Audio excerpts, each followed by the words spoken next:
ونصلي ونسلم على رسوله الكريم اما بعد فوز بالله من الشيطان الرجيم بسم الله الرحمن الرحيم قال رسول الله صلى الله عليه وسلم حسين مني وانا من حسين صدق الله العظيم الصلاة والسلام عليك يا سيدي يا رسول الله وعلى آلك وصحبك يا سيدي يا حبيب الله۔ علامہ صاحب نے مجھے 20 منٹ کا ٹائم دیا ہے، تو بالکل انہوں نے مجھے کہا تھا 9:45 بجے، تو بس کچھ لیٹ ہو گئے، راہ بند تھے، اس وجہ سے بہرحال انہوں نے وقت ٹائم دیا تھا 9:45 کا۔ اللہ تعالیٰ چلیں تھوڑی سی گفتگو ہے مختصر، اللہ تعالیٰ قبول منظور فرمائے۔ عزیزان گرامی قدر، علماء کرام تشریف فرما ہے، علامہ سلیم صاحب ہیں، علامہ نصیر زیدی صاحب ہیں، علامہ امجد صاحب، اللہ تعالیٰ ان کے ذوق شوق عمر میں برکت عطا فرمائے۔ تمام احباب کا آنا جانا اللہ تعالیٰ اپنی بارگاہ میں قبول منظور فرمائے۔ مختصر سی گفتگو ہے عزیزان گرامی قدر، اللہ کے پیارے محبوب علیہ السلام کے پیارے نواسے سیدنا امام حسین علیہ السلام، انہوں نے قربانی اس لیے دی تاکہ دین کا جھنڈا بلند رہے۔ تھوڑی سی گفتگو ہے، ساتھ ساتھ آپ بھی سبحان اللہ کہیے گا تاکہ آپ کا بھی محبت اہل بیت میں حصہ پڑ جائے، تاکہ دین کا جھنڈا بلند رہے اور امت یہ سمجھ لے کہ عزت اور وقار کا ایک راستہ ہے، اور وہ راستہ یہ ہے کہ امت ہر وقت قربانی دینے کے لیے تیار رہے، کیونکہ جو قومیں قربانی دینا جانتی ہیں اسے دنیا کی کوئی قوت کوئی طاقت ختم نہیں کر سکتی۔ اس دھرتی میں اپنے اپنے مقاصد کے لیے لوگوں نے قربانیاں دی ہیں، لوگوں نے قربانیاں دی ہیں، لیکن جو قربانی نواسہ رسول سید الشہداء امام حسین علیہ السلام نے دی ہے، اس کی مثال پوری تاریخ پیش کرنے سے قاصر ہے۔ صحابہ کرام بھی اللہ کی راہ میں لڑے، خلفائے راشدین نے بھی جہاد کیا، صحابہ کرام نے بھی جہاد لڑے، انہوں نے بھی جہاد کیا، لیکن فرق کیا ہے؟ صحابہ کی لڑائیاں ان لوگوں کے ساتھ تھی جو دین کے منکر تھے، کافر تھے، لیکن حسین سے لڑنے والے وہ جو حضور کا کلمہ پڑھنے والے، اپنے آپ کو مسلمان کہلاتے تھے، اپنے حضور کا امتی کہلاتے تھے۔ تو ظاہری بات ہے، دیکھیں نا، آپ کے سامنے کوئی بیگانہ کھڑا ہوئے نا تے آرام سے بندہ اس دن لڑ لیندہ ہے، بھائی بیگانہ سامنے کھڑا ہوئے تو آرام سے بندہ اس کے ساتھ لڑ لیتا ہے، لڑائی جھگڑے کر لیتا ہے، اس کو تری لگا دیتا ہے۔ لیکن اگر اپنا سامنے کھڑا ہو، بھائی اپنا سامنے کھڑا ہو، اپنا بھائی کھڑا ہو، اپنا رشتہ دار کھڑا ہو، اپنا محلے دار کھڑا ہو، اپنا مسلمان بھائی کھڑا ہو، حسین کے سامنے جو کھڑا ہونے والا تھا وہ کوئی کافر نہیں، مشرک نہیں، منافق نہیں، وہ تو اپنے آپ کو مسلمان کہتے تھے۔ تو ظاہری بات ہے ایسے اپنوں کے سامنے کھڑا ہونا یہ بہت بڑی بات ہے، اور پھر ظالم بادشاہ کے سامنے کلمہ حق بلند کرنا یہ سب سے بڑا جہاد ہے، یہ سب سے بڑا جہاد ہے۔ اب یہاں پہ دیکھیے، ایک ہوتا ہے قاتل، ایک ہوتا ہے مقتول۔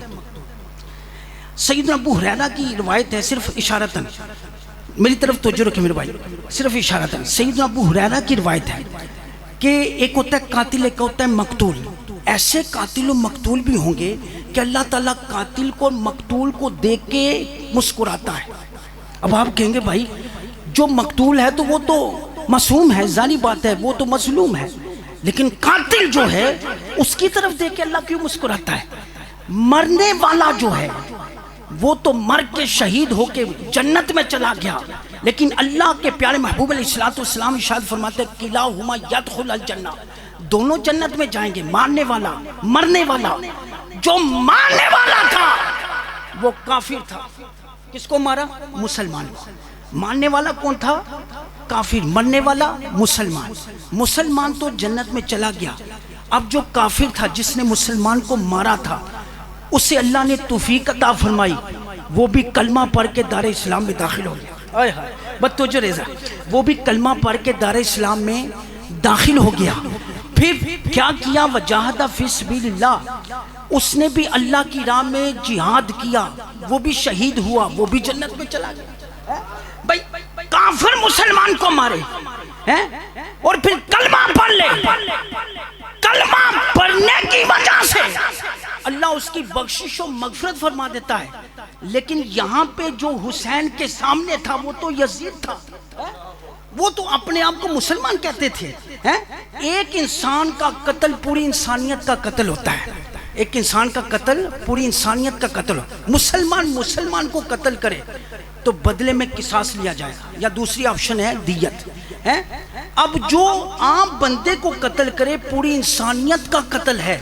تو جس نے نواسہ رسول سید الشہداء امام حسین علیہ السلام کے ساتھ ایسا دھوکہ کیا، سوچے اس یزید کا کیا حال ہوگا، اس یزید کا کیا حال ہوگا.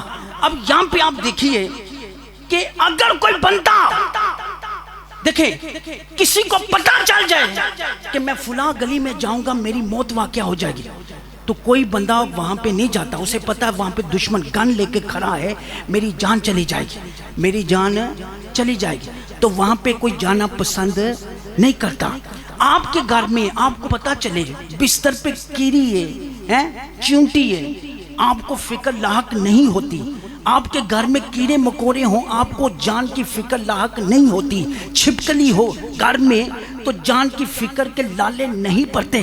لیکن اگر پتہ چل جائے کہ گھر دے اندر سانپ آ گیا، بھائی گھر دے اندر سانپ آ گیا تو کوئی بندہ بھی آرام دی نیند نہیں سوے گا، کیونکہ انہوں پتہ ہے یار سانپ پہ میری موت ہے.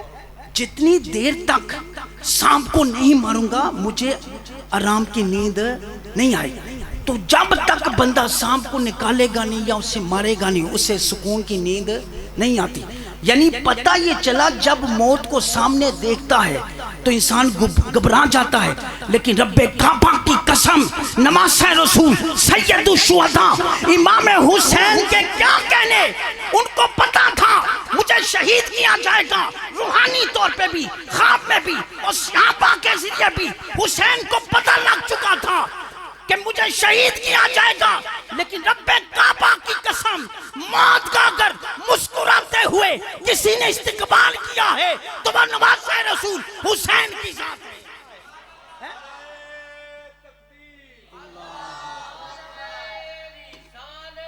یا رسول اللہ، یا رسول اللہ، زندہ زندہ ہے. تو وہ نواسہ رسول سید الشہداء امام حسین، وہ اقبال نے کہا تھا نا مرد مومن نشان مرد مومن بات تو گویم چون مرگ آیت تبسم بلب اوست. یعنی مرد مومن کی نشانی کیا ہے؟ مرتے وقت اس کی لبوں پہ مسکراہٹ نمودار ہوتی ہے، اور وہ موت کا جو استقبال ہے ہنستے ہوئے مسکراتے ہوئے کرتا ہے. یہ تو عام بندہ مومن کی مثال ہے. تو نواسہ رسول سید الشہداء کا کیا مقام ہوگا.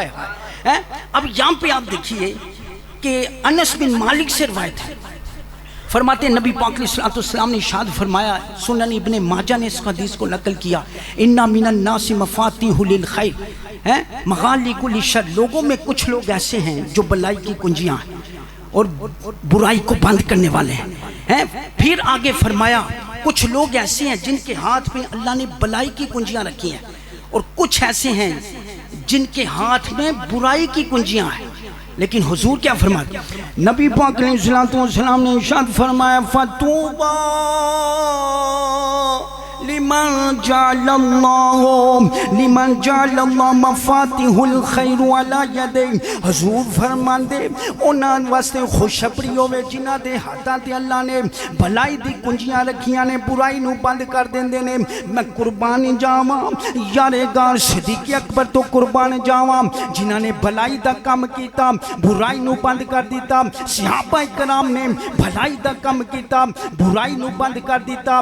آؤ کربلا دے میدان دے اندر امام حسین علیہ السلام نواسہ رسول نے بھلائی دا کی کام کیتا ہے نیزے تے چڑھ کے بھی قرآن پڑھن دا درس اگر کسی نے دیتا ہے تے او ذات نواسہ رسول امام حسین علیہ السلام دی ذات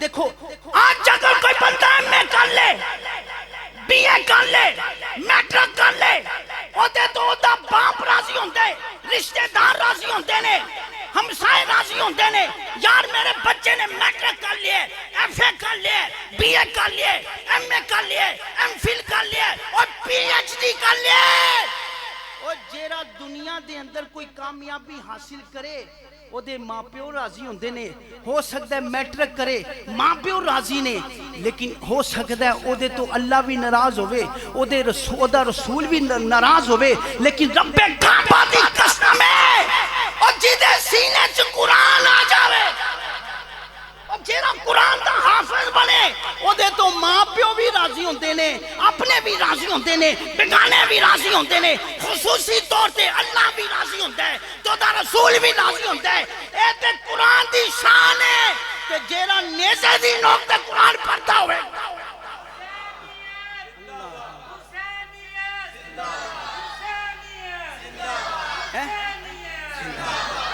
اور جیرا نیزے دی نوک تے چڑھ کے قرآن پڑھے تو پنکھیاں تے نیچے قرآن پڑھنا تو ایسی چو قرآن پڑھنا تو محرابہ تے قرآن پڑھنا تو مسلح تے قرآن پڑھنا لیکن رب کعبہ دی قسم ہے اوے حضرت زید بن ارقم رضی اللہ تعالیٰ عنہ فرماندے نے میں ویکھے آسی آخری وقت چلی کہ امام حسین علیہ السلام نیزے دی نوک تے چڑھ کے بھی قرآن دی تلاوت کرتے رہے اے وہ قرآن سانو تے دین بڑا سستا لبیا ہے انہاں لوکاں نو پوچھو جنہاں نے دین واسطے قربانیاں دیتی ہیں آج ہم بڑے پھنے خاں بنے پھرتے ہیں کہ یار میں وہ یہ وغیرہ وغیرہ میں یہ لیکن کچھے کردار والا بندہ کبھی بھی باطل کے سامنے ڈٹ نہیں سکتا حسین کا کردار کیا تھا امام علی مقام کا کردار کیا تھا وہ ڈٹے کیوں اس کی مثال دیکھیے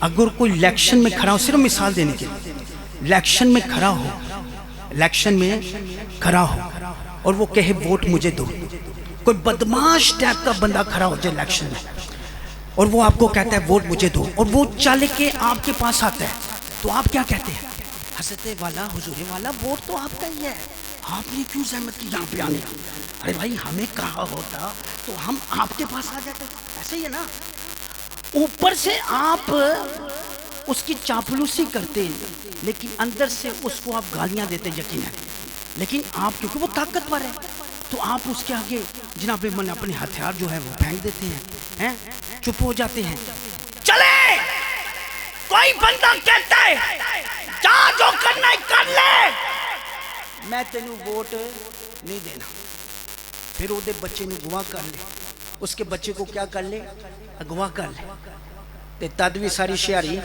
ختم علامہ صاحب تدوی ساری شعری ختم وہ کیوں وہ کہتا ہے بھائی ووٹ مجھے دینا نہ دیا تو پھر کیا ہوگا تیری اولاد کو مار دیا جائے گا تیری اولاد کو کیا کیا جائے گا مار دیا جائے گا پھر بھی وہ کہتا ہے یار میری اولاد ہے نا میری اولاد مجھے دے دے ووٹ تجھے دے دوں گا لیکن رب کعبہ کی قسم آئے ہائے کربلا کے میدان میں بھی کچھ ایسا ہی مسئلہ تھا یزیدی بدماش کہتے تھے حسین ہمیں ووٹ دو ظالم فاسق یہ کہتے تھے حسین ہمیں ووٹ دو یزید کہتا تھا یزیدیوں کے حواری کہتے تھے حسین ہمیں ووٹ دو ظالم یہ کہتے تھے حسین ہمیں ووٹ دو فاسق یہ کہتے تھے حسین ہمیں ووٹ دو لیکن حسین پاک کہتے تھے آل نبی ظالموں فاسقوں کو ووٹ نہیں دے سکتی حسین کبھی بھی ظالموں کو ووٹ نہیں دے سکتا یزیدیوں نے کہا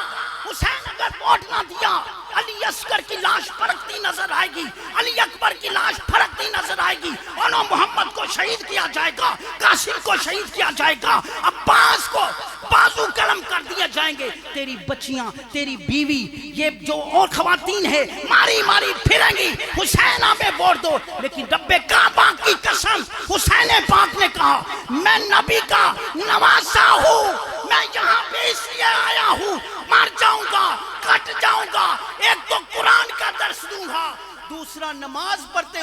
اللہ کی رضا کے لیے، رسول کے دین کے لیے اپنی جان قربان کر دوں.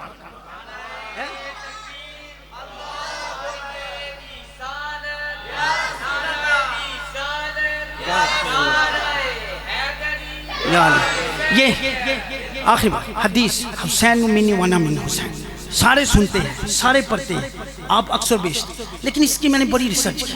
حسین مجھ سے، میں حسین سے. کیا فرمایا؟ حسین مجھ سے، میں حسین. یہ منی مجھ سے، منی کا لفظ یاد رکھنا. حسین منی وانا من حسین، حسین مجھ سے، میں حسین سے. یہ کون فرمایا؟ نبی پاک علیہ السلام. اچھا بھائی، کوئی یہاں پہ باپ ہو اپنے بیٹے کے بارے میں یہ نہیں کہتا کہ زید مجھ سے ہے، زید مجھ سے ہے اور میں زید سے ہوں، ناصر مجھ سے ہے اور میں ناصر مجھ سے ہے، وہ مجھ سے ہے. کوئی بچہ یہ نہیں کہتا، کوئی باپ یہ نہیں کہتا ہے. لیکن یہاں پہ دیکھیے، ایک ہوتا ہے تعلق، ایک ہوتا ہے لا تعلقی. اس کے لیے دو لفظ استعمال کیا جاتا ہے، تعلق کے لیے اور ایک لا تعلقی کے. تعلق کے لیے دو لفظ استعمال کیے جاتے ہیں. انسان یہی کہتا ہے کہ وہ اسے میں جانتا ہوں، وہ مجھے جانتا ہے. یا کہتا ہے میں اسے نہیں جانتا، وہ مجھے نہیں جانتا. یا تعلق کا اظہار ہے یا لا تعلقی کا اظہار ہے. دو جملے بولے جاتے ہیں، یا تعلق یا لا تعلقی کا. یہی ہے نا. جیسے اگر ایک باپ کا بچہ کرائم کرے، جرائم کرے، چوری کرے، ڈکیتی کرے، تو باپ کہتا ہے کہ پولیس بار بار اس کے گھر میں آئے تو باپ کہتا ہے میرا اس سے تعلق کوئی نہیں. کیوں نہیں کہا؟ کیوں کہا یہ؟ حالانکہ خون اس کا ہے، بچہ واقعی اس کا ہے، اس کا نام ہے، اس کی ولدیت ہے، سب کچھ ہے، لیکن باپ کہتا ہے یہ بچہ میرا نہیں. کیوں کہتا ہے؟ کیونکہ اس کے گناہوں کی وجہ سے کہتا ہے. حضور اگر حسین میں عیب ہوتا، بھائی حسین میں اگر عیب ہوتا، حسین حق پہ نہ ہوتا، تو رسول کبھی یہ نہ فرماتے حسین منی وانا من حسین. پتہ چلا جب ایک باپ کا بچہ جرم کرے، جرائم کرے، کرائم کرے، باپ سرعام کہہ دیتا ہے میرا اس سے کوئی تعلق نہیں، اخبارات میں دے دیتا ہے میں اس سے اعلان لا تعلقی کرتا ہوں. لیکن رب کعبہ کی قسم، حسین کی عاجزی کو دیکھتے ہوئے حضور نے فرمایا حسین منی وانا من حسین. اب یہاں پہ منی لفظ، آخری بات ہے، منی کا لفظ. قرآن پڑھیں 13واں پارہ سورہ ابراہیم. کیا فرمایا؟ وَإِذْ قَالَ إِبْرَاهِيمُ رَبِّ اجْعَلْ هَٰذَا الْبَلَدَ آمِنًا، اس شہر کو امن والا بنا. وَاجْنُبْنِي وَبَنِيَّ أَن نَّعْبُدَ الْأَصْنَامَ، میری اولاد کو اور مجھے اور میری اولاد کو بتوں سے دور رکھنا، بچا کے رکھنا. یہ کون کہہ رہا ہے؟ ابراہیم علیہ السلام. کس کو؟ اللہ کو. پھر آگے فرمایا ربی انہن اضللن کثیرا من الناس، یا اللہ یہ جو بت ہیں نا یہ گمراہ کر دیتے ہیں. فمن تبعنی فانہ منی، فمن تبعنی فانہ منی. یہ منی کا لفظ یاد. فمن تبعنی فانہ منی، یا اللہ جو میرا ہے، جو میری اتباع کرے گا، فانہ منی، وہ میرا ہے. تو جو ذرا کیا فرمایا ابراہیم علیہ السلام نے؟ کیا فرمایا؟ فمن تبعنی فانہ منی. وہاں پہ بھی یاد رکھیں حسین منی. بھائی یہاں پہ ابراہیم علیہ السلام کیا؟ فمن تبعنی فانہ منی، یا اللہ میرا وہ ہے جو میری اتباع کرے گا. یا اللہ پر مطلب کیا؟ اے اللہ جس کا سر تیرے آگے جھکے گا وہ میرا، جس کا سر بتوں کے آگے جھکے گا وہ میرا نہیں. حسین کا سر یزید کے آگے نہیں جھکا. کیا فرمایا؟ اس لیے تو حضور نے فرمایا حسین منی وانا من الحسین، کیونکہ مصطفیٰ کا بھی سر خدا کے آگے جھکا ہے اور نواسہ رسول کا سر بھی خدا کے آگے جھکا ہے. اس لیے فرمایا حسین منی وانا من الحسین. دوسرا پارہ پڑھے فلما فصل طالوت بالجنود. جب طالوت جو نا بادشاہ تھا، یہ لشکر لے کے نکلا نا وہاں سے، تو کیا فرمایا؟ فلما فصل طالوت بالجنود قال ان اللہ مبتلیکم بنہر. اس نے کہا کہ بھائی اس نہر سے پانی نہ پینا. قال ان اللہ مبتلیکم بنہر، کہ اس نہر سے پانی نہ پینا. آخری بات، جو پانی پیے گا وہ مجھ سے نہیں ہے، اس کا تعلق مجھ سے نہیں ہے. کون کہہ رہا ہے؟ طالوت کہہ رہا ہے. پتہ چلا جو پیغمبر کی اتباع کرے اس کے لیے لفظ یوز ہوتا ہے منی. طالوت بادشاہ تھا، نیک بادشاہ تھا، اس نے بھی یہ لفظ یوز کیا منی، کہ جو میرا کہنا مانے گا وَمَن لَّمْ يَطْعَمْهُ فَإِنَّهُ مِنِّي، جو پانی نہیں پیے گا وہ میرا ہے، جو میرا کہا مانے گا وہ میرا ہے. اگر حسین میں کوئی عیب ہوتا ہے، حسین میں نعوذ باللہ ثم نعوذ باللہ معاذ اللہ استغفر اللہ کوئی حق پہ نہ ہوتے تو حضور یہ جملہ کبھی بھی نہ کہتے حسین منی وانا من حسین. یہ کہنا اس بات کی دلیل ہے کہ حسین حق پر تھے اور یزید باطل پہ تھا. حسین حق کا نام ہے، حسین حق کا نام ہے، یزید باطل کا نام. اللہ تعالیٰ عمل کی توفیق.